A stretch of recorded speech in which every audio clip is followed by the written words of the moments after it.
my dear students, this is me Mudita and I am here to discuss the worksheet number 34 of class 10 social studies। ये worksheet 22 of सितंबर 2020 की worksheet है जिसे हम solve करने वाले हैं। सो गाइज, आज हम बहुत इंपॉर्टेंट टॉपिक पढ़ रहे हैं, नेशनलिज्म इन यूरोप। लास्ट दो वर्कशीट से हम इसी चैप्टर को कवर कर रहे हैं। इसके बाद पहले हम कॉन्सेप्ट को समझेंगे, फिर सारे क्वेश्चन के आंसर विद एक्सप्लेनेशन आपको वीडियो के एंड में प्रोवाइड करा दिए जाएंगे। साथ ही साथ मैं आपको ये भी बताऊंगी कि आपको आंसर्स रिप्रेजेंट कैसे करने हैं in the examination. So don't worry, सारा कुछ आपको वीडियो में ही मिलने वाला है। नेशनलिज्म इन यूरोप, आपको थोड़ा सा मैं रिकॉल करा दूं कि हम पढ़ रहे थे नेशनलिज्म, जिसमें हमने ये पढ़ा था, हिस्ट्री का ये चैप्टर है कि नेशनलिज्म होता क्या है, यूरोप में नेशनलिज्म राइज कैसे होता है। फ्रांस की क्रांति पढ़ते हैं, नेपोलियन डिफीट हो जाते हैं, नेपोलियन हार जाते हैं, उसके बाद वियना कन्वेंशन होता है, वियना की संधि होती है, कुछ चेंजेस किए जाते हैं, वापस से जो ऑर्थोडॉक्स टाइप की पॉलिसीज थी उन्हें रिसीव करने का कोशिश की जाती है, यानी रिट्रीव करने की, दोबारा लाने की कोशिश की जाती है। एक इम्पॉर्टेंट पर्सनैलिटी के बारे में बात किया था हमने, इटली के वो पर्सनैलिटी थे जिनका नाम मैथ्सनी था। दूसरी पर्सनालिटी थे जो भी इंपॉर्टेंट रोल प्ले करते थे यूरोप में। दो पर्सनालिटी के बारे में पढ़ा था, एक का नाम मैंने आपको बता दिया, दूसरे का नाम इन द कमेंट सेक्शन आप मुझे मेंशन करेंगे जिससे आपका रिवीजन हो जाए। अब हम देख लेते हैं कि आगे हम क्या देखने वाले हैं। बेसिकली आज हम डील करने वाले हैं यूनिफिकेशन यानी एकीकरण की। जो जर्मनी और इटली था, देखिए यूरोप में के ये पार्ट थे, जर्मनी और इटली, ये आपस में टूटे हुए थे, मतलब बहुत सारे स्टेट्स में ब्रेक थे। तो किस तरीके से यूनाइट होके एक कंट्री बनते हैं, उसका क्या प्रोसेस था, बेसिकली ये हम यहाँ पे डिस्कस करने वाले हैं। तो लेट्स स्टार्ट, देखते हैं क्या बता रहे हैं।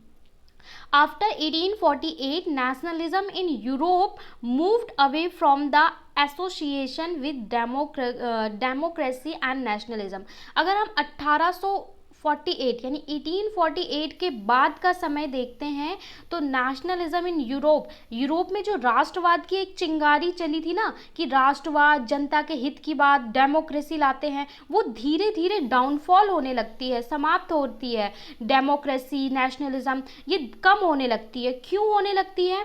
Nationalist sentiments were often mobilized by the conservation of promoting state power।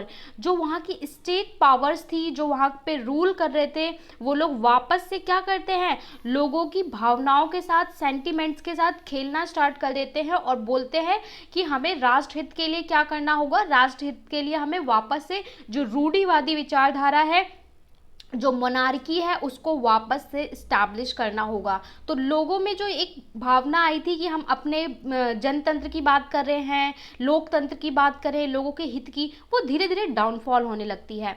तो middle class German tried to unite different region of the German confederation in 1848। लेकिन उसके बाद भी मिड क्लास के लोग थे, मध्यम वर्गीय लोग थे, उन्होंने कोशिश की जर्मन को यूनाइट करने की, लेकिन उसको दबा दिया कर गया by the combined force of monarchy and the military और मोनार्की यानी राजतंत्र और सिपाहियों से उनको उनके जो कोशिश थी उसको दबा दिया गया, जिससे वो आगे ना बढ़ सके और इस बारे में ना सोच सके, कोई क्रांति ना हो, कोई फाइट ना हो, और वो अपने राष्ट्रहित के बारे में ये जो सोच रहे हैं वो बंद कर दें। Persia took the leadership of the movement of national unification. Persia जो रहा वो लीडरशिप के लिए क्या रहा, हेड रहा यूनिफिकेशन के लिए। यहाँ पे हम दो कंट्री के यूनिफिकेशन की बात करने वाले हैं, जर्मन और इटली। पहले मैं आपको बोलूँगी, आप अपनी हिस्ट्री की बुक उठाइए, उसमें आप इटली का मैप देखिए, before unification and after unification. मैं इस चैप्टर को आपको कोशिश करूँगी एक सेपरेट वीडियो बना के पढ़ाने को, तो अगर हम वहाँ पढ़ते हैं तो मैं आपको ज़रूर मैप शो करूँगी। अगर आप इटली का मैप देखेंगे तो इस तरीके से कुछ मैप होगा, जिसमें इटली जो था 7 पार्ट्स में डिवाइड था, यानी 7 छोटे राज्यों में, राष्ट्रों में डिवाइड था, और इसको यूनाइट करके ये पूरा जो पार्ट है पूरा क्या बनता है, इटली बनता है। इसी तरीके से जर्मनी भी अलग अलग पार्ट्स में डिवाइड था, जर्मनी को भी यूनाइट किया जाता है। क्यों किया जाता है? क्योंकि ये था कि अगर हम छोटे छोटे पार्ट्स में डिवाइड रहेंगे तो हम डेवलपमेंट नहीं कर सकते, विकास नहीं कर सकते, इसलिए हम सबको साथ में आना पड़ेगा और एक पूरा इटली का एकीकरण करेंगे, एक बनाएंगे, इसके बाद हम अच्छे से विकास कर सकते हैं। और जो वहाँ के फाइटर थे, मैथ्सनी के बारे में हमने पढ़ा था, वो भी यही चाहते थे कि इटली का एकीकरण हो यानी यूनिफिकेशन हो। तो देख लेते हैं हमें इसका स्टेप्स क्या है। Unification of Italy and unification of Germany. सबसे पहले हम बात करते हैं जर्मनी के यूनिफिकेशन की। अगर मैं टाइम पीरियड की बात करूं तो 1866 से 1871 वो टाइम था जो जर्मनी के यूनिफिकेशन का सबसे इम्पॉर्टेंट टाइम रहा है। जो ये पीरियड ऐसा था जिसमें सारा काम हुआ है यूनिफिकेशन के लिए, किसके? जर्मनी के। अब इसके कुछ स्टेप्स है, चरण है, एक बार में सब कुछ नहीं होता है। कुछ इंपॉर्टेंट फीचर्स हैं जो यहाँ बॉक्स के जरिए आपको दर्शाया गया है। Number 1, unification in the leadership of Persia. जो यूनिफिकेशन हुआ वो पर्शिया के नेतृत्व में हुआ, यानी इसका जो सेंटर पावर था वो कौन था? पर्शिया था। जर्मनी भी अलग अलग छोटे छोटे देशों में बटा हुआ था, तो Persia is the leader. Persia ने क्या किया कि आके या तो सारे मिल जाओ हमसे और हम पूरा यूनाइट करके एक कंट्री बनाते हैं, अदरवाइज हम हमारे साथ लड़ाई करो, फाइट करो। ठीक है, तो Persia is the main power. The chief minister of Persia Otto von Bismarck was the chief architect. अगर किसी को जर्मनी एकीकरण का आर्किटेक्ट कहा जाता है तो वो कौन थे? बिस्मार्क थे। और बिस्मार्क कौन थे? चीफ मिनिस्टर थे पर्शिया के। बिस्मार्क के बारे में आपसे पूछा जाता है हु इज बिस्मार्क, तो बिस्मार्क का नाम बहुत इंपॉर्टेंट है। इनको ऑटो वॉन बिस्मार्क भी कहा जाता है क्योंकि इन्हीं ने जर्मनी के यूनिफिकेशन में बहुत बड़ी महत्वपूर्ण भूमिका निभाई थी। इसके अलावा एक इम्पॉर्टेंट फीचर है, there were over 7 years the Austria, Denmark, France ended in Persia victory and completed the process of unification. 7 साल तक लड़ाई होती है पर्शिया, डेनमार्क, फ्रांस, ठीक है। जो पर्शिया था वो ऑस्ट्रिया, डेनमार्क, इन सबको कन्वेंस करता है, लड़ाई करता है और एंड ऑफ द डे क्या होता है? यूनिफिकेशन के लिए सब एग्री होते हैं। जो हारेगा तो वो एग्री होगा। इन जनवरी 1871 the Persia king Kesar William first, जब हम आज़ाद मतलब ये लोग यूनाइट हो जाते हैं, सारे पार्ट्स को मिला के एक कंट्री जर्मनी बना लेते हैं, तो उस वक्त 1871 में एक नया राजा बनाया जाता है और उनका नाम होता है Kaiser William first. Kaiser William first was the emperor of united Germany. Alright, united Germany के जो राजा थे वो थे was proclaimed German emperor. German के यानी जो एकीकृत जर्मन था उसके राजा बनाए जाते हैं। इसके बाद the new state placed a strong emphasis on the modernising of currency, banking, legal and judiciary system in the Germany. और जो नया जर्मन बन के आता है वहाँ पे किन बातों पे ध्यान दी जाती है? करेंसी की, बैंकिंग, जो बैंक की सुविधाएं हैं, करेंसी होगी, न्याय व्यवस्था होगी, इन सब का मॉडर्नाइजेशन किया जाता है, मतलब आधुनिकरण, नया तरीका होना चाहिए, इन सब चीज़ों पे ध्यान दिया जाता है। तो हमने ये देखा कि क्या इंपॉर्टेंट पॉइंट्स है जर्मनी के एकीकरण में, जर्मनी के यूनिफिकेशन में। बिस्मार्क बहुत इंपॉर्टेंट पॉइंट है। 7 years तक लड़ाई होती है और यूनाइट होने के बाद कौन वहाँ के राजा बनते हैं और उसके बाद किस तरीके से मॉडर्नाइजेशन किया जाता है। Come to the unification of Italy, इसको यहाँ पे आपको बस ब्रीफिंग की जा रही है, आपको चैप्टर बुक से ज़रूर पढ़ना है। यहाँ पे आपको बस स्टेप बताए जा रहे हैं, ठीक है। उसके बाद आपको पूरा कॉन्सेप्ट क्लियर होगा। इसके बाद यूनिफिकेशन ऑफ इटली की बात मैं अगर करूं तो 1859 टू 1870 का जो टाइम पीरियड है ये इटली के यूनिफिकेशन की बात करता है। Italy was divided into 7 state. अगर मैं इटली की बात करूं तो मैंने आपको मैप बताया, कुछ इस तरीके से आप अपनी बुक में मैप देख सकते हो। आपकी एनसीईआरटी का चैप्टर 1 हिस्ट्री का, उसमें आप देखोगे आपको चित्र दिखाया होगा, इमेज दिखाई होगी कि बिफोर यूनिफिकेशन इटली कैसा था और आफ्टर यूनिफिकेशन इटली कैसा होता है। दोनों को कंपेयर करो, आपको पूरा कॉन्सेप्ट दिमाग में क्लियर हो जाएगा, छप जाएगा। During the 1830 Giuseppe Mazzini put together program to unification of Italy. इसमें कौन से बंदे काम करते हैं? इसमें काम करते हैं मैजनी, काम करते हैं इटली में, ठीक है। और मैजनी के बारे में हमने लास्ट वर्कशीट में भी डिस्कस किया था कि ये इटली के पर्सनालिटी थे, क्रांतिकारी थे, और इनको अपने 24 साल की उम्र में इनको निकाल दिया जाता है देश से, क्योंकि ये क्रांति में और जो ये इस तरह के इन सब चीज़ों में पार्ट लेते थे। इन्होंने यंग इटली ऑर्गेनाइजेशन इस्टाब्लिश की थी, ठीक है, इनके बारे में हमने पढ़ा था लास्ट वर्कशीट में। इसके बाद the revolutionary arising 1831 and 1848 field. इसके बाद क्या होता है कि जो भी क्रांति होती हैं या जो भी किसी भी तरीके की रिवोल्यूशनरी एक्टिविटीज़ होती हैं उन्हें 1831 और 1848 में बंद करा दिया जाता है मोनार्की और पावर के दम पे। इसके बाद through a tactful democratic alliance with France, Sardinia, इन सब के साथ अलाइंग होती है 1859 में, और इसके बाद इटली का फाइनली इटली का एकीकरण हो पाता है। 1861 Victor Emmanuel second was the king of united Italy. तो इनका नाम आप याद रख सकते हैं, ये इनका नाम था कि जो यूनाइटेड इटली बनता है वो वहाँ के पहले राजा बनते हैं। तो ये तो था जर्मन और इटली का यूनिफिकेशन, ठीक है। इसको आपको कॉन्सेप्ट पूरे चैप्टर को एक बार रीड ज़रूर करना, ये आपको स्टेप्स दिया हुआ है। इसके बाद फिर से आपको दो इंपॉर्टेंट पर्सनैलिटीज़ के बारे में दिखाया हुआ है, उनके बारे में दिया हुआ है। लास्ट वर्कशीट में भी आपने दो इंपॉर्टेंट पर्सनैलिटी पढ़ी थी, यहाँ पे भी आपको दो इंपॉर्टेंट पर्सनैलिटीज़ दी हैं। इनके बारे में हमें जानना क्यों ज़रूरी होता है? एक तो आंसर में आपको डायरेक्ट नाम कोट करके पूछ लेगा कि ये बंदा कौन है और इसका क्या रोल था जर्मन या इटली के यूनिफिकेशन में। नंबर 2, एग्जाम में एक लेटेस्ट ट्रेंड बन गया है कि आपको बोर्ड एग्जाम में ऐसे ये इमेज दे दी जाती है और बोलते हैं इनका क्या रोल था यूरोप के यूनिफिकेशन में, यूरोप में जो अलग अलग एकीकरण हुए उसमें क्या रोल था, और आइडेंटिफाई द पर्सन। तो बच्चे कंफ्यूज हो जाते हैं क्योंकि हम इमेज देखते हैं पर ऐसे रिकॉग्नाइज नहीं करते। हमने ये पता होता है कि हाँ हिस्ट्री की बुक में है, फर्स्ट चैप्टर में है, पर पर्सन का नाम क्या है आप रिकॉग्नाइज नहीं कर पाते। और बहुत बार बच्चों के साथ ऐसा होता है, बुक में इमेजेस ब्लर होती हैं, एग्जाम में इमेजेस कुछ आती है उन्हें समझ में नहीं आता।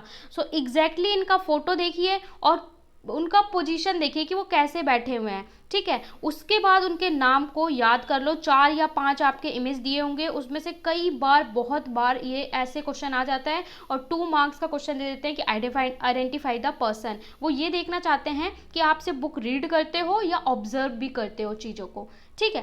चलिए देखते हैं काउंट कैमिलियो कावूर के बारे में है सबसे पहले। तो he was the chief minister of Sardinia के ये चीफ मिनिस्टर थे।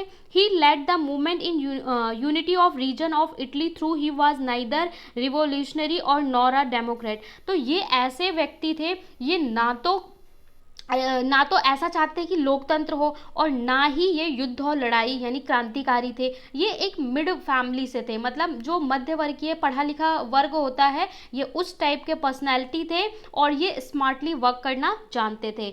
इसके बाद अगर हम बात करें silence with France and also energy, Cavour ने बहुत इंपॉर्टेंट रोल प्ले किया है इटली के यूनिफिकेशन में। तो इनका नाम कि ये ना तो कोई डेमोक्रेटिक थे और ना ही कोई रिवोल्यूशनरी एक्टिविटी में पार्ट लेने वाले पर्सनालिटी थे। कावूर का इटली में इंपॉर्टेंट रोल है। इसके बाद ज्यूसिप्पी गैरिबाल्डी, जहाँ पे इटली में मैज़नी को हमेशा याद किया जाता है, मैज़नी बोलो, और उसी तरह गैरिबाल्डी को भी हमेशा याद किया जाता है। He was not a part of regular troops, he led armed to voluntary for the unification of Italy 1860। तो मतलब ये आर्म फोर्स किसका हिस्सा नहीं थे लेकिन इटली के यूनिफिकेशन में इंपॉर्टेंट रोल प्ले करते हैं। ही along with armed voluntary marched into the south Italy and the kingdom of two sides and winning the Spanish rule. और इसके बाद इन्हीं के स्वरूप मतलब इसके पार्ट लेने की वजह से यूनिफिकेशन ऑफ इटली पॉसिबल हो पाया। मतलब गैरिबाल्डी ने रिप्रेजेंट किया था जो लड़ाई हो रही थी उसमें जो फार्मर्स थे और भी जो लोग थे उनको रिप्रेजेंट किया था। उनके क्या योद्धा की तरह काम कर रहे थे कि सब लोग आओ और सपोर्ट करो जिससे हम इटली को यूनाइट कर सकें। तो इस तरीके से ये आर्मी का पार्ट नहीं थे लेकिन फिर भी वही रोल ये प्ले करते हैं। तो ये दो इंपॉर्टेंट पर्सनालिटीज़ हमने देख ली। आई होप आप इमेज के साथ इसको रिकॉग्नाइज कर पाएँ इन द एग्जामिनेशन। 4 क्वेश्चन दिए हैं। Write a short note on unification of Italy. Italy का यूनिफिकेशन कैसे हुआ उस पर शॉर्ट नोट लिखिए। शॉर्ट नोट का मतलब होता है कि at least you have to write 120 to 150 words in your answer. Short note या फिर एस्से का मतलब यही होता है बेटा कि आप 2 और 3 लाइन नहीं लिख सकते, you have to written at least 120 to 150 words. Question 2 में बोला है who became the German emperor. German emperor कौन बनता है after unification, explain the feature of German unification, and last but not least why do you think, आपको क्यों लगता है कि नेशनलिज्म यूरोप में फेड होने लगता है, कम होने लगता है after 1848। Come to the solution. First question, write a short note on unification of Italy. जब आपको शॉर्ट नोट लिखने को आता है एग्जाम में तो आपको at least 120 to 150 words, that mean आपको 2 पैराग्राफ तो लिखना ही होगा और उसको आपको पैरा में लिखना होगा क्योंकि यहाँ पे शॉर्ट नोट बोला है। ऑलराइट, आंसर को रिप्रेजेंट, डिमांड ऑफ क्वेश्चन के अकॉर्डिंग आपको आंसर देना होता है। जहाँ पे पॉइंट्स लिखना है वो मैं आपको बताती हूँ, जहाँ पे पैरा लिखना है, जहाँ पर्सनैलिटी के बारे में लिखना है, कैसे लिखना है, मैं हर वर्कशीट में आपको एक्सप्लेन करती हूँ। तो यहाँ पे आप लिखेंगे यूनिफिकेशन ऑफ इटली। इटली का जो यूनिफिकेशन हुआ उसके बारे में आपको ब्रीफिंग करनी है शॉर्ट में। In the mid 19th century Italy comprise of 7 state out of which only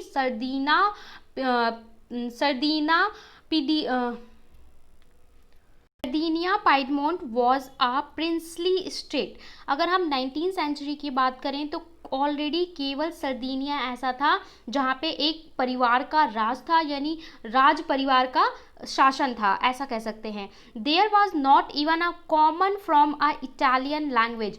उस वक्त वहाँ पे इटालियन लैंग्वेज कॉमन नहीं थी। कॉमन मतलब जैसे एक राष्ट्र की भाषा होती है, ऐसा कोई कॉन्सेप्ट नहीं था, बहुत सारी स्थानीय भाषाएं बोली जाती थी। In 1830 Giuseppe Mazzini establish a secret society called young Italy. 1830 की मैं बात करूँ तो जो मैज़नी थे उन्होंने यंग इटली नामक ऑर्गेनाइजेशन एस्टैब्लिश की थी। And about revolutionary uprising but failed, और बहुत सारे रिवोल्यूशनरी अपराइज हुए और फेल भी हुए। Chief minister Kabul diplomatic join the, जो काबुल था, काबुल के बारे में अभी हमने देखा, काबुल चीफ मिनिस्टर थे, इन्होंने सर्दिया को ज्वाइन किया in the alliance of France. It defeated the Austrian forces, और इन्होंने ऑस्ट्रिया की जो फोर्सेस थी उनको डिफीट किया। इसके बाद क्या होता है, armed volunteer led by Giuseppe Garibaldi also supported the troops.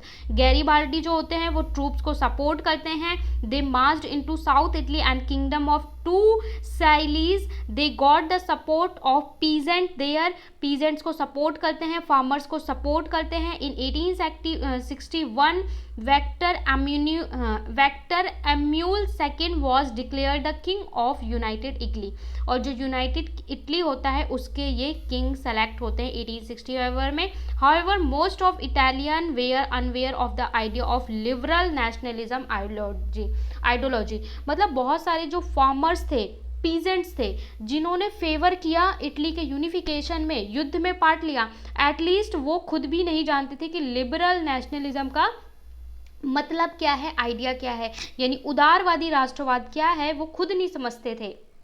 और इसका कारण ये हो सकता है कि वो शायद एजुकेटेड नहीं थे, बस उन्हें ये कहा गया। उदारवादी राष्ट्रवाद या लिबरल नेशनलिज्म का मतलब ये होता है कि सबका विकास, सबको समान अवसर मिले, लेकिन उस वक्त उन लोग को भी इसका मतलब नहीं पता था जिन्होंने इसमें पार्ट लिया, जो फार्मर्स वगैरह थे। तो ये आपका फर्स्ट आंसर हो गया, स्क्रीनशॉट ले सकते हैं। ऑलराइट, फिर हम चलते हैं नेक्स्ट क्वेश्चन पे।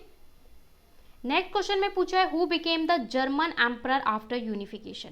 यूनिफिकेशन के बाद जर्मन का एम्परर कौन बना? तो यहाँ पे आप 1 लाइनर आंसर दे सकते हैं क्योंकि आपको एक पर्सनैलिटी का सीधा नाम पूछा है, उसकी कहानी नहीं पूछी है, उसके बारे में नहीं पूछा है। तो William first was proclaimed German emperor in ceremony held at Versailles January 1871। 1871 में विलियम फर्स्ट या केसर विलियम फर्स्ट को एम्परर चुना जाता है, किसका? जर्मन का, और वो भी यूनाइटेड जर्मन का। क्वेश्चन नंबर 3 में पूछा है explain the feature of German unification. जर्मन का जो यूनिफिकेशन हुआ उसके क्या फीचर्स थे? तो the features of German unification are as follows. Number 1, unification in leadership of Persia. Persia के लीडरशिप में यूनिफिकेशन होता है। The chief minister of Persia Bismarck was chief architect, जो बिस्मार्क थे वो चीफ आर्किटेक्ट थे। नंबर 3, 1 2 3 करके इस तरीके से आप इसको पॉइंट्स में लिख सकते हैं। 3 वॉर्स ओवर 7 ईयर्स, 7 साल तक 3 युद्ध में Austria, Denmark and France ended in Persia, और ये सारे युद्ध हारते हैं ऑस्ट्रिया, डेनमार्क और ये फ्रांस, और जो पर्शिया है वो जीतता है और complete the process of unification, और सारे पार्ट्स को जर्मनी में मिला लिया जाता है।